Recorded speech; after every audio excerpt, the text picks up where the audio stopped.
This is your applause, Jean-David. Single-handedly set up this whole conference. Hardly any team members that did any support here. For sure. No, thanks a lot. It's my great pleasure to conclude this second EIC Summit for 2022. I hope you liked it. I have to say that when we prepared it with my team and with our partners, we were fully committed to make this moment a great moment of interest for all of you. Because at the end of the day, this is our duty to serve our innovators in Europe, our researchers, our various stakeholders for the benefit of our citizens as well as the benefit of the Union.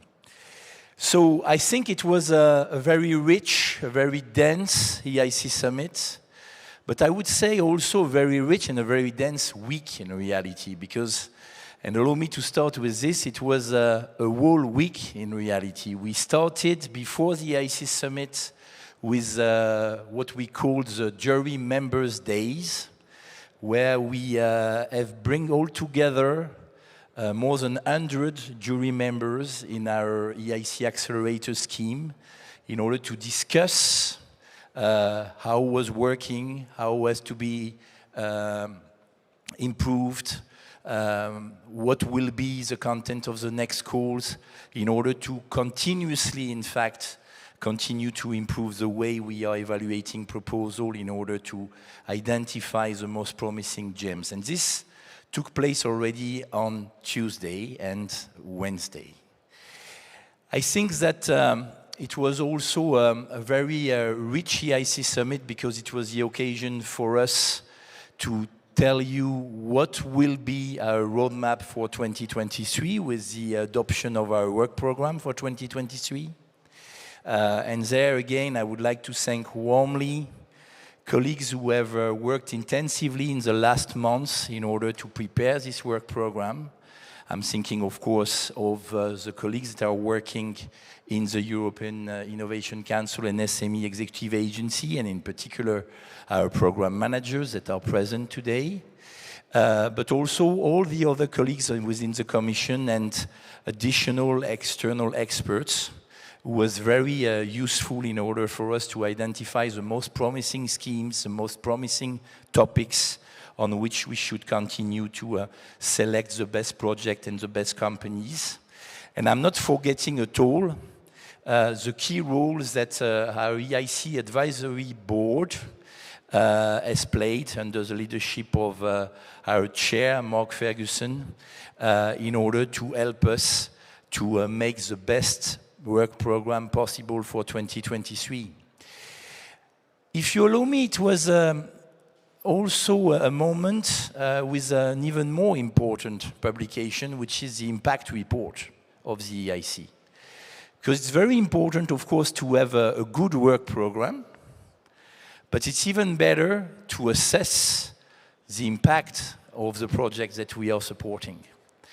And this year, we had very interesting news, in fact, to share with you regarding the number of companies that we have supported that became ultimately unicorns, with for the first time more than 10, 12, where even more promising, we are able now to tell you that we have in our portfolio more than 100 centers, which is in fact the pipeline for the future unicorns.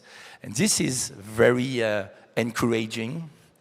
And also, just to quote another figure, the very important news that within the scheme which is preparing the future, which is on the downstream part of the EIC, the Pathfinder, we have been able to identify already more than 1,150, if I remember well, innovation, which has the potential to have an impact on the market.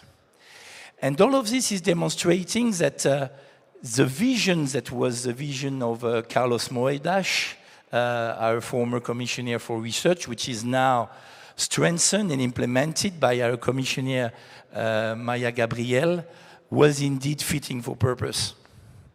And when we see also the interests that we have more and more coming from investors that are coming from abroad, and not only European investors, for the project that we are supporting within the EIC, it's another illustration that indeed this program is fitting with the needs of the Union. And these are very promising things. It does not mean that this is the end of the story. We still have a lot to do in front of us. But nevertheless, it's very encouraging. You have heard during this summit how the EIC will play a key role within the new European Innovation Agenda, and I think that the speech that our commissioner made at the opening of our summit was very illustrative about it. How we will play a key role regarding the access to finance and the scale-up objective in Europe, in a world which is more and more competitive and where we have absolutely to identify the future leader of tomorrow if we want to remain not only competitive but also sovereign and to keep the model of society which is the model of the European Union. And she was, I think, and I would like to thank her warmly for this, very clear on her engagement, her willingness to continue and to strengthen the efforts that we are doing in this dimension. I would like also to note that we had very inspiring speeches and exchanges. I have in mind in particular the exchange that took place between our commissioner and Nicolas Brienne. I hope that a number of you had the occasion to listen to this one because it was very inspiring and very on the main topics that we are confronted with and very in line with the objective of the new European Innovation Agenda and the so-called coalition of the willing, which is now up and running in order to make it a reality. I think that we had very inspiring also awardees in our prizes. I mean, I was personally very impressed by the women innovators that we have identified this year.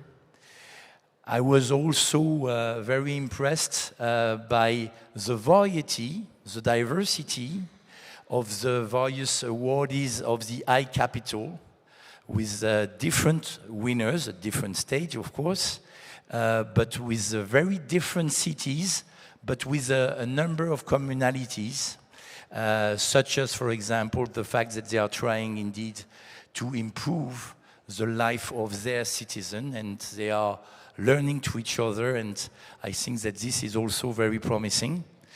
The same for the Innovative Procurement Prize that was given this morning with a very interesting initiative. I think that a very interesting element that is very encouraging for us was the number of people who have participated to the breakout sessions. I was told, because of course I was not able to join all the breakout sessions, they were so numerous, but I was told that in a number of them we faced some technical issue because it was not possible to have all the necessary technical support because they were overcrowded. So this demonstrates that indeed there was a lot of appetite from all of you to participate to this session. And I think that the format of this summit is a very relevant one, with a dimension which is of course dedicated to policy objective, but also a number of sessions that are dedicated to you, companies, research institutions, researchers, innovators, that are looking to understand better how to participate to our schemes, how to benefit from our support, what are the issues that exist regarding key topics like intellectual property, like regulation, like access to finance and so on. So I think that we have now, and I'm speaking in particular to my team, the good format for the future. But this was, and I had the occasion to participate to a number of them. I think they were very rich. And I would like in these circumstances, in particular for this breakout session, but also for the plenary session, to thank warmly all the speakers that have participated to this summit, because they were absolutely instrumental to make all these sessions a real success. We are now almost at the end of this event, and I'm very pleased to see how numerous you are still, which is also another good indicator of the interest that you had for this summit. Next year, we will not organize an EIC Summit, not because we don't believe that it is necessary, but because, in fact, we will do even better.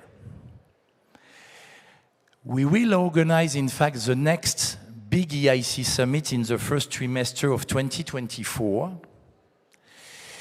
Because during this period, we will have more latitude, more visibility, and we will not create overlap situation with other big events that are taking place in the last trimester of the year. But in the meantime, we will organize what I will call a small EIC Summit dedicated to specific topic, together with the presidency of the Union, one in June with the Swedish presidency and one in the fall with the Spanish presidency. So you will have in next year even more than what you got in 2022. So two specific events in 2023 and the big EIC Summit on which we have already some ideas in early 2024.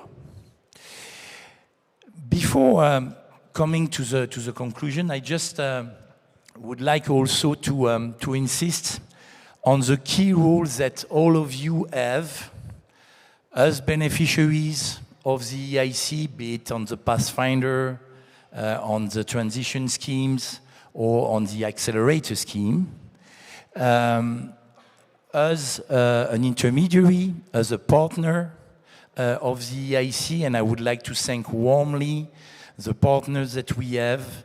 I'm thinking in particular of course, as far as the accelerator is concerned, the European Investment Bank, which is our advisory body. I'm thinking, of course, of our new alternative investment fund manager, Alter Domus. I'm thinking, of course, of all the other key stakeholders and key partners that we have to implement the EIC and to provide additional support to our beneficiaries.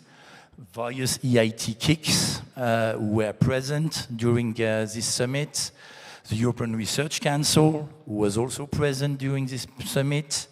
EPO and EU IPO, we signed an agreement with EU IPO a few weeks ago. We will sign in the coming weeks another agreement with EPO for providing support to our beneficiary as far as IP is concerned. We will continue to develop also partnership with a joint undertaking. We just recently signed one with clean hydrogen. Others are coming, I can tell you. And other partnerships that we have already in mind, for example, the possibility certainly to reinforce our cooperation with a number of investors that are already part of our network. We have a network of investors in the context of the EIC fund, and we would like to reinforce it, and I would like to thank for their participation during this summit other key actors such as IBAN or BAE who was there as the angels are concerned.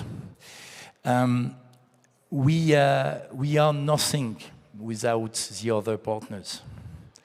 The EIC is just one certainly very important actor in the innovation ecosystem, but just one actor of the innovation ecosystem, and we can change the innovation ecosystem only if we are working all together with a common objective. And this is why we are developing this partnership in order to bring you even more added value. I would like to thank also, if you allow me, our beneficiaries. Because at the end of the day, it is them who are making the difference and who are in reality implementing the policy objective of the Union. It is with their great ideas, with their great projects, with their involvement, with their permanent courage and willingness to achieve their goals that they are making an impact on the ground.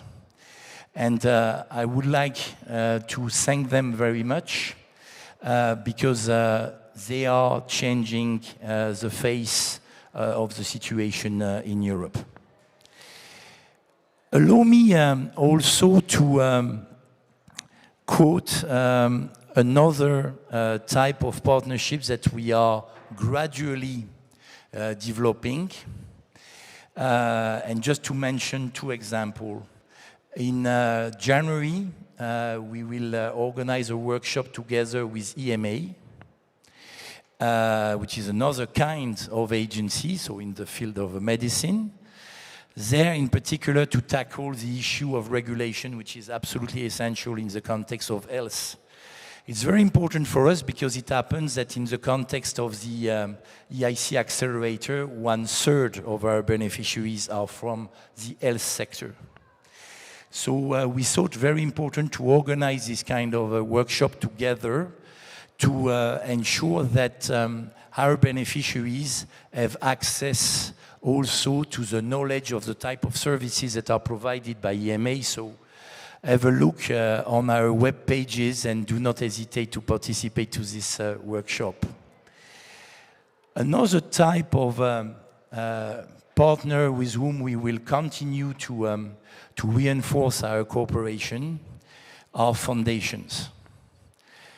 Because foundations has a very particular DNA. They are, of course, focusing on the well-being of people more than on the capacity to generate revenues. Of course, they are not interested by revenues, but their main focus is elsewhere. And in our objective to support, of course, the social needs of the Union, we thought very important to reinforce our cooperation with foundations. So do not be surprised if in the future you heard about some cooperation with some foundations. And in a more structured way. I'm sure that maybe some of you have participated to one of the breakout sessions when you heard certainly about how a very well-known foundation, Belinda and Bill Gates Foundation, has provided direct support to one of our beneficiaries, which is here, in a very record time. And this is a perfect illustration that it will make sense also to work with foundation. And I would like, of course, here to thank our program manager, Danos, who was very instrumental for this. So you see a lot of things are on our plate. But nevertheless, we should continue to spread the information of what is the European Innovation Council. And for this, we have launched already last year a group of people that beyond ourselves within the EISMEA or within the Commission or within the EIC board can disseminate, in fact, what is the EIC and what are the opportunities that exist within our program. I'm here making reference to our ambassadors, EIC ambassadors. We have appointed in the last summit a number of them. And today I have the privilege to announce you that we have decided, together with our board, to appoint an additional 11 ambassadors. And it is my pleasure to name them and to already congratulate them for their appointment, but also to thank them for all the work they will do in the coming weeks and months for the benefit not only of this program, but more importantly, for the benefit of our innovators. So, are appointed as new EIC ambassadors, and if they are still in the room, do not hesitate to stand up. Angela Ivanova, which is the CEO of Lamon, an accelerator beneficiary.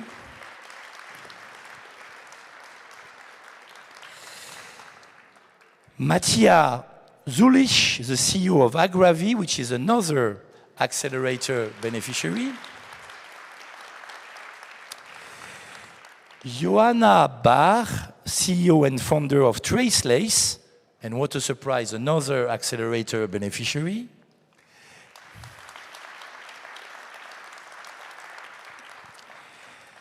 Maria Tirola, the CSO and founder of BioPsense, which is a Pathfinder beneficiary, and I insist on this, we are not only appointing accelerator beneficiary.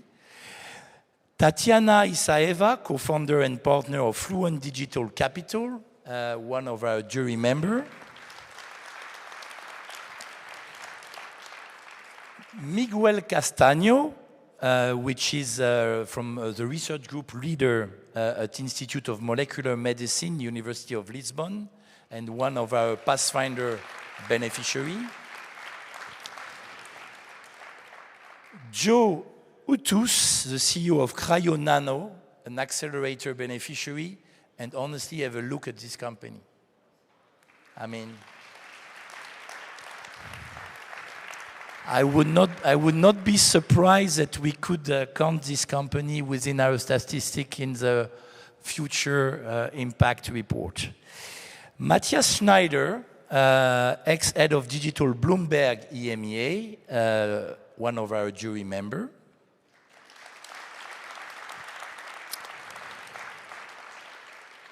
Allow me a special attention for the next one, because she was very instrumental in the building of the EIC, and she was a former board member, a former investment committee member of the EIC fund, Heidi Kako, partner of BaltCap Growth Fund.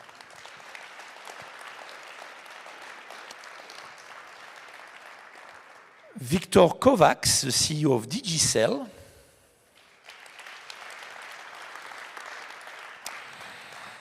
And last but not least, another special attention for me, because he was also a previous high-level group member and member of our investment committee in the first setup of the EIC fund, Mr. Martin Brunko.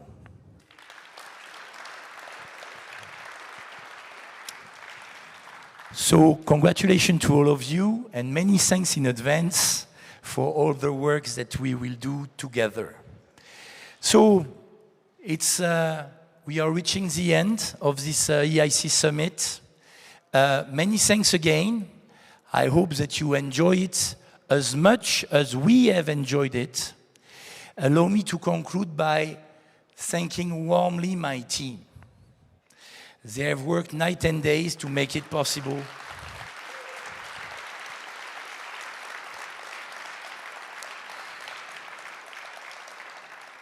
I think that when we promised last year that we will make it bigger and better, I think we make it, and it's thanks to them. So they deserve your applause because it's thanks to them.